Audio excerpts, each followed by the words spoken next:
Good morning, or depending when you're watching this, good afternoon, good evening, or good night.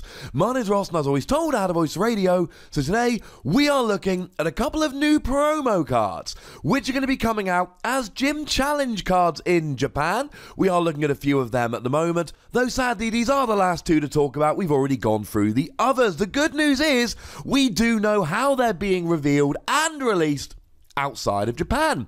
It is Alolan Sandslash and Alolan Ninetales, and it's coming as a trainer kit. How do we know that? Because there are websites that have already got this trainer kit up for pre-order. It's already been announced and revealed and sent out to these retailers, which means we now know about it. The kind of exciting thing for us, this is the first Metal type Alolan Sandslash that we have gotten so far.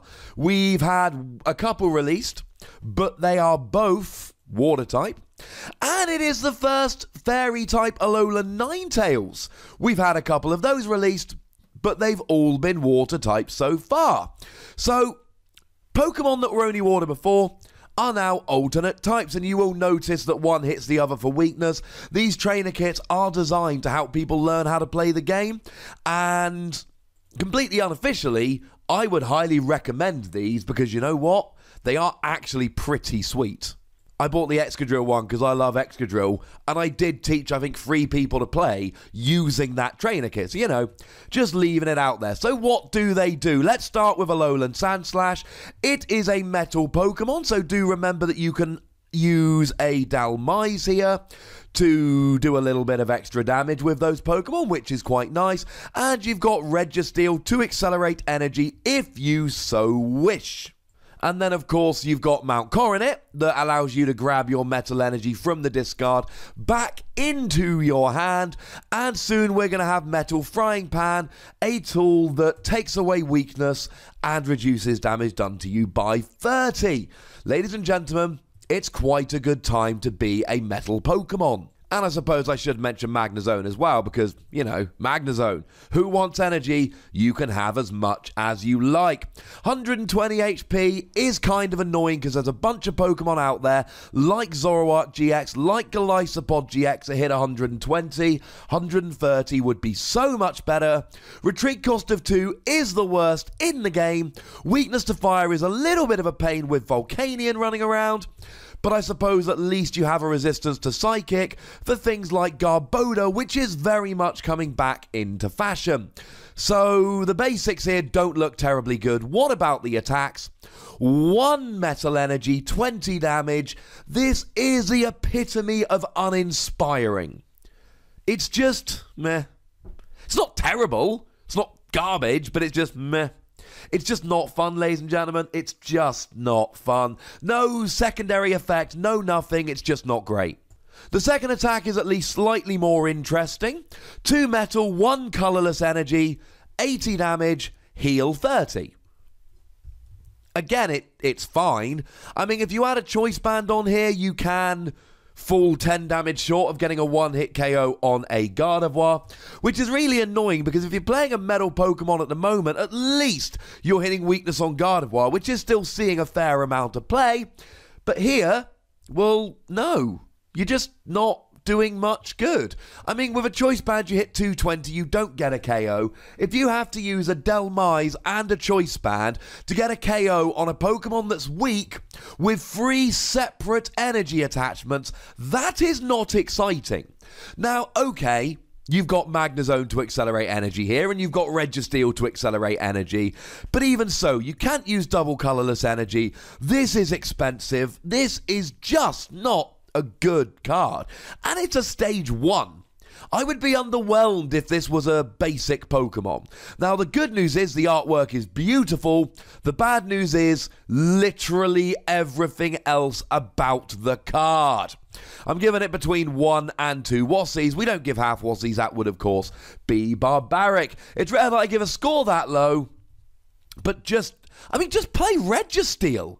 Registeel has a better 1 energy attack, a better 3 energy attack, and it's got more HP, and it's a basic, and at least it's got enough of a retreat cost to be searched with Heavy Ball. Just play Registeel, ladies and gentlemen. As for the Alolan Ninetales, that is a fairy type, which means it pairs nicely with Gardevoir, which I suppose is quite nice. And it does mean that you can use Secret Spring to accelerate energy. You do, of course, then have things like Fairy Garden that will give you free retreat with a Fairy energy attached, and Fairy Drop that will heal a little bit of damage. The weakness to metal, I mean, it's not great at the moment, but then again, it's only got 110 HP, which is even worse than Alolan Sandslash. So, I mean, even if you take something like a Registeel, if they have a couple of Dalmais and a Fighting Fury bout, they can even get a KO here. I mean, this is not a difficult Pokemon to knock out. The weakness becomes kind of irrelevant. It does have a resistance to darkness, which is actually crucial, because a Zoroark against a non-GX, assuming they have a full bench, will do 120. The resistance kicks in here to knock it down to 100, which means that a Zoroark, unless it plays something like a Professor Kukui, will not actually get a one-hit KO on this particular Alolan Ninetales. I mean, it's still not great. But, you know, it's not bad.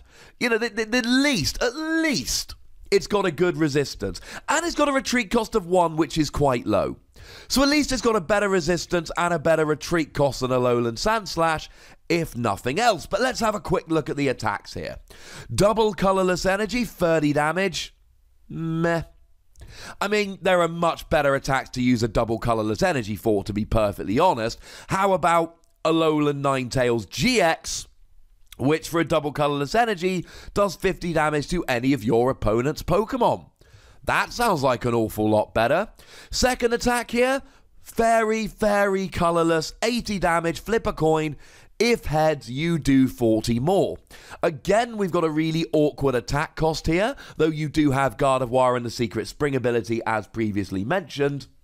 But also, with a coin flip here, you are getting a one-hit KO on basically anything that's weak to Fairy. So if you take something like a Dragonite, a non-GX here, then you're getting just a straight one-hit KO because you're doing 160. If you bring in a GX, Dialga is the one I tend to use at the moment because that's seeing a little bit of play. With a Heads or a Choice Band, you can go and get yourself a KO. So although this isn't a great Pokemon, it can survive a hit from Zoroark, and it gets a one-hit KO on basically anything that's weak to Fairy. I mean, I'd still rather use the upcoming Dedenne, but, you know, you're still getting a one-hit KO on anything that's weak to Fairy.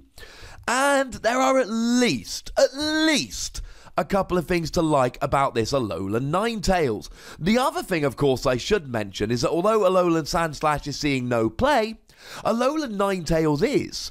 So you could always put this into one of those decks, although the energy cost would be awkward.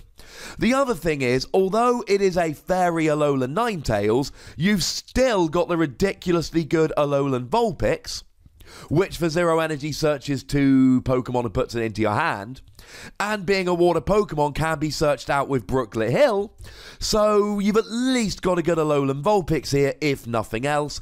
I still don't love this card. I'm going to give it between 2 and 3 Wassies. We don't give half Wassies, that would be barbaric.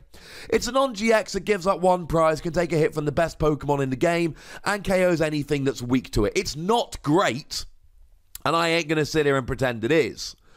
But it's at least moderately useful in some circumstances, which is more than we can say for Alolan Sandslash. But we're getting it in a trainer kit, the artwork is beautiful, and this is something that's kind of worth having a buy, even if you're not actually going to be playing these cards competitively.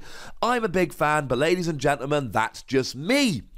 But as always, there's a comment section, and I'm always a happier Wassie when people are using the comment section.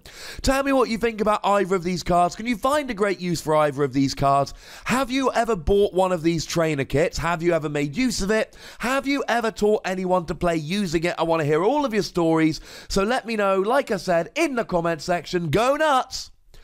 But be nice. Make sure you like this video, subscribe to this channel, follow me on Twitter at the Wassy, and Twitch for some live action at twitch.tv/PTCGRadio. If you want to support the channel, get some bonus podcasts and so on, you can do so by heading on over to patreon.com/PTCGRadio. But by far the most important thing, as always, is to look after yourselves until next time. Thank you very much for watching. My name's Ross, and you've been watching PTCG Radio.